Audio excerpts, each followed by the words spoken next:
వారసుల హవా అంటారు, నెపోటిజం అంటారు, నెపో కిడ్స్ అని మధ్యన బాగా ట్రోల్ చేస్తూ ఉన్నారు చాలా మందిని.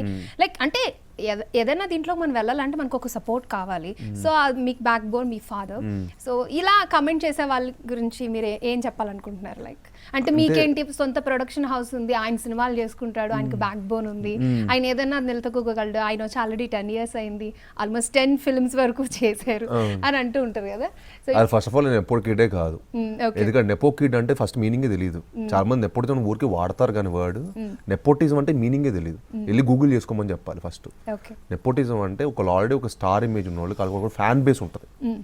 ఆ ఫ్యాన్ బేస్ ఉన్న వాళ్ళకి ఆల్రెడీ ఒక ఆడియన్స్, ఒక సెక్ట్ ఆఫ్ ఆడియన్స్ ఉంటారు, వాళ్ళు వీళ్ళకి షిఫ్ట్ అవుతారు. దాన్ని నెపోటిజం అంటారు. నేను ఒక ప్రొడ్యూసర్ అన్నని, నేను ప్రతి ఒక్క ఆడియన్ని నా కష్టంతో నేను సంపాదించుకోవాలి. ఈవెన్ ఒక్కళ్ళనైనా అరే ఆ కుర్రాడి దగ్గర నుంచి మంచి సినిమా వస్తుందని చెప్పి ఒక క్రెడిబిలిటీ నేను సంపాదించుకోవాలంటే డెఫినెట్గా నా అంత కృషి నాది ఉంటుంది. అండ్ ఎంత ఎవరైనా నెపో కిడ్ అయినా ఏ కిడ్ అయినా లైఫ్లో సక్సెస్ అవ్వాలంటే చాలా చాలా హార్డ్ వర్క్ ఉంటుందండి. అండ్ దానికి చాలా క్యాలిక్యులేషన్స్ ఉంటాయి, చాలా సాక్రిఫైసెస్ ఉంటాయి. ఊరికి రితిక్ రోషన్లు ఇలా చాలా మంది అయిపోయారు. వాళ్ళందరూ వాళ్ళంటే నెపో కిడ్లు కాదు, వాళ్ళ కష్టంతో వాళ్ళు ఇప్పుడు ఈ పొజిషన్లోకి వచ్చారు. And that you should always value. చాలా మంది కూడా అయ్యారుగా నెపో కిడ్స్ అనుకుంటూ ఒక లక్షల్లో మంది, వందల్లో మంది ట్రై చేశారు. బట్ ఎంతమంది సక్సీడ్ అయ్యారు, ఎంతమంది ఒక మంచి స్టేజ్కి వెళ్ళారు లైఫ్లో.